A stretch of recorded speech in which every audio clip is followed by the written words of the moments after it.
Un plat fred que podem deixar preparat del dia abans. Per fer-lo bullim 5 o 6 patates, que són uns 750 grams. Piquem una ceba i mig pebrot vermell, que sofregirem en una mica d'oli. I afegim 150 grams de tomàquet ratllat. Esmicolem un parell d'ous durs i afegim 150 grams de tonyina, que són 3 llaunetes, al nostre sofregit, una llauneta d'olives farcides i maionesa al gust. Pelem i xafem les patates i posem un pessic de sal i una culleradeta de nou moscada, 25 grams de mantega i un rajolí de llet. Estirem el puré damunt d'un paper de forn i repartim bé el farcit que hem preparat.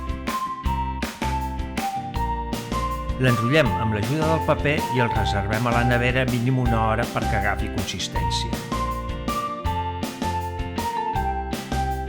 Decorem amb una mica de maionesa, unes tires de pebrot o d'anxova i unes olives. I ja ho tenim llest per quan arribem a casa tenir un plat bo i fresc. Bon profit!